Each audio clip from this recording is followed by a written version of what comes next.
Okay,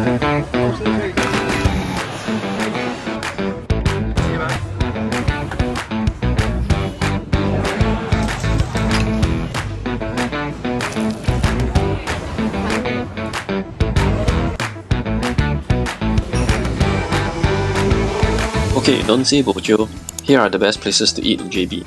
Starting with Taman Melodies. This is basically the cafe street of JB, where the best cafes are all lined up in a single street, making it super easy for you to cafe hop from one to another.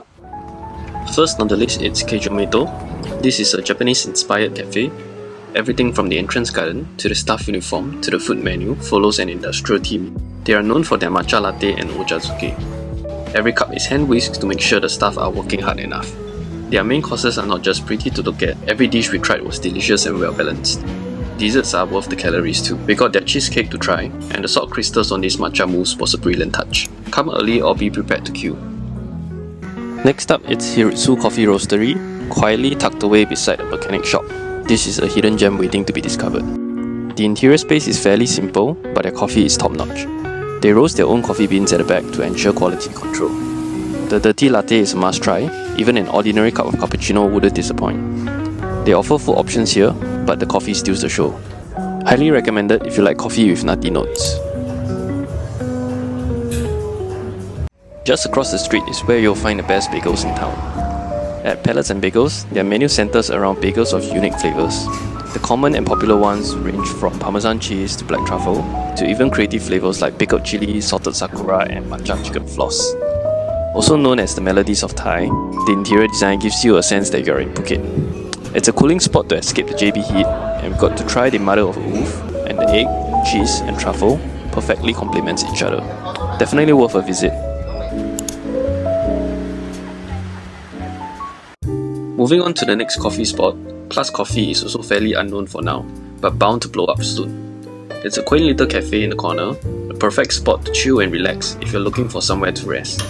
The highlights here will be their pistachio-based menu, from pistachio latte to pistachio cheesecake. Just look at the bits of actual nuts here.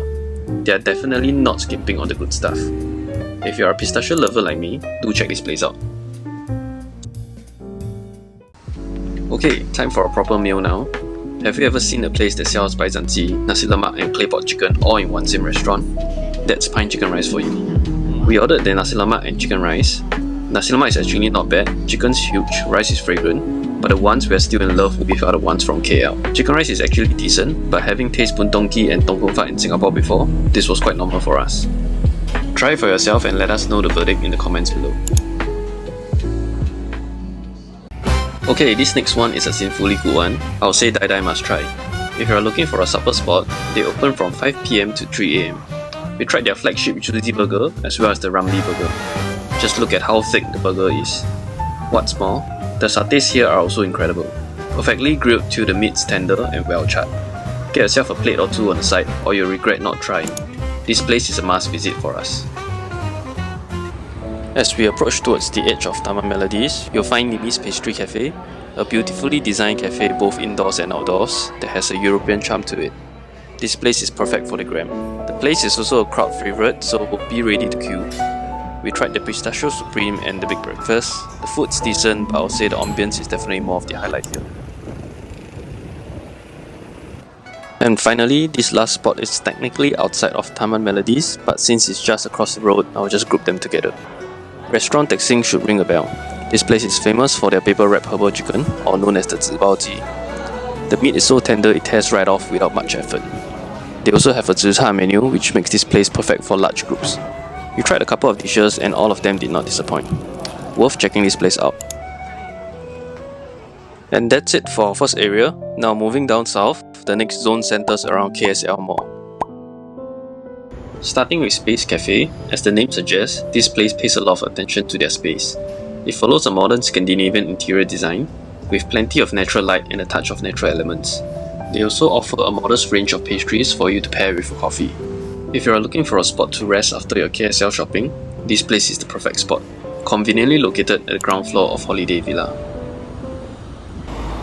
Now, who says you have to go to Bali to get Balinese food?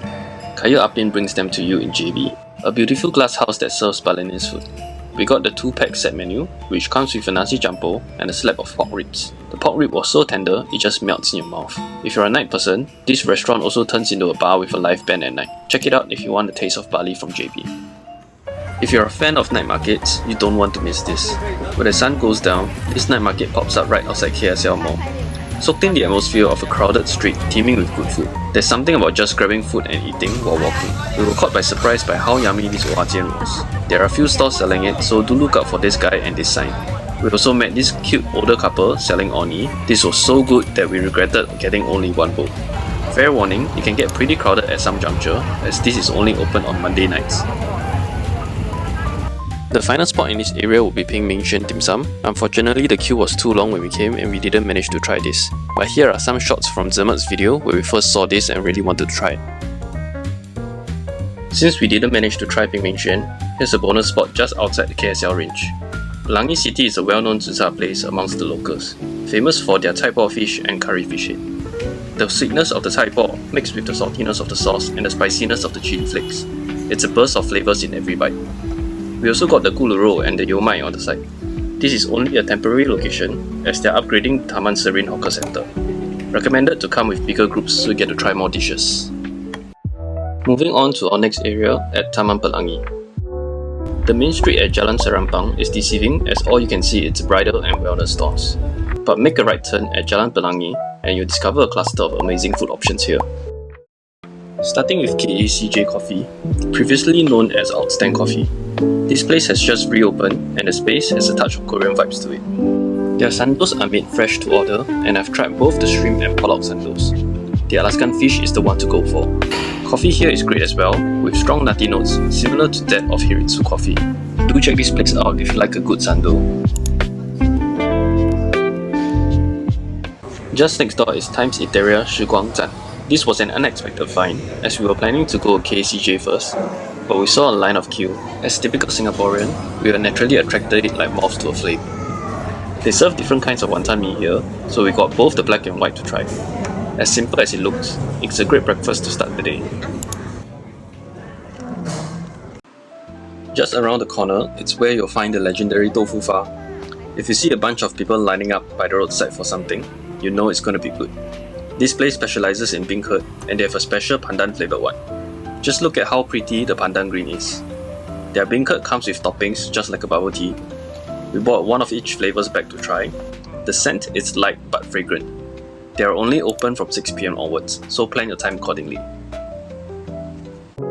As the sun sets, head over to the next corner where you'll find Ge Lok Lok. What's a trip to JB without some lok lok? Fill your appetite with plenty of options to choose from. My de facto picks will always include fried broccoli and shiitake mushrooms. They have a custard mantou here that's definitely worth a try as well. This place is easy to find as it's just opposite the Shell petrol station.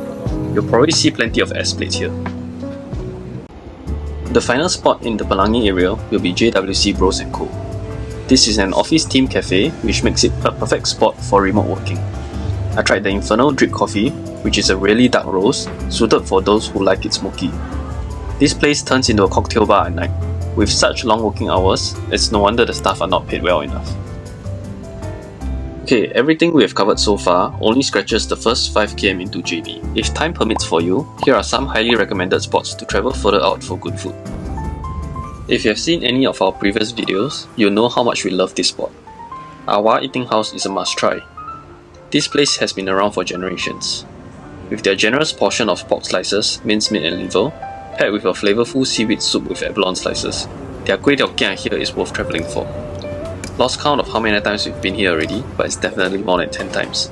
And the only time we've been disappointed is when they were closed for renovations. If you like eating noodles, this next spot will be perfect for you too. Heading up north towards Mount Austin is where you'll find Ge Eating House.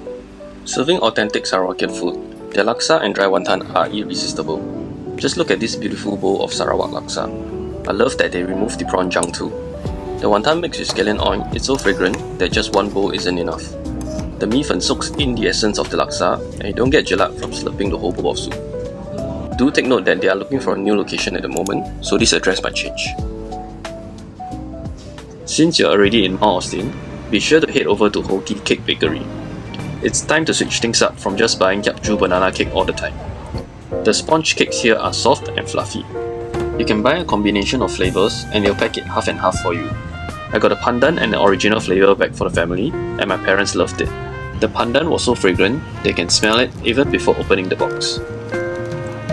Mount Austin is a food and karaoke paradise. Most people are here for the Lala Pot, but did you know that the famous Hua Mui Restoran has another outlet here? Skip the queue at Jalan Tras and get your fill of the famed Hainanese chicken chop here. The restaurant is newly renovated, it's clean, comfy, and away from the scorching heat outside. Of course, I got the chicken chop to try. The batter was well fried, crisped but not too dry, and the brown sauce reminds me of Jollibee's fried chicken dip. This is a great spot to get your main course in. Alright, these final few spots are technically outside of JB already. Head west for about 20 to 30 minutes and you'll arrive in Skudai. We head out early to try the famous 3-in-1 cake. It's a mix of sweet potato, yam and niangao. I prefer their pisang goreng. The contrast between the crispiness of the crust and the custardy of the banana inside leaves you wanting for more. They are also famous for fried durian, but nope, not a fan of durian. For main course, head over to Baliban Duck Rice. Again, this was from Zemak's video recommendation where he ate a freaking 7 kg plate. The duck rice here is decent, but I'll say the soup is what truly stands out. It's herbal, yet not medicinal, flavorful but not overpowering. So if you're here, perhaps trying the kway chap might be a better option. And finally, the last spot is less for their food, but the experience. Check out S Club Cafe if you want to experience dining with alpacas. There are 2 adorable alpacas here, Coco and Melon. Both are very well taken care of, so the place doesn't have a strong smell like other pet cafes. With each order of food or drink, you get a bucket of food to feed them too. This place is definitely family friendly, so check this out for a unique experience. And that's it for this food guide. JB is definitely a food haven. I'm sure there are plenty more good options out there. If you have any to recommend, do comment down below. See you next time!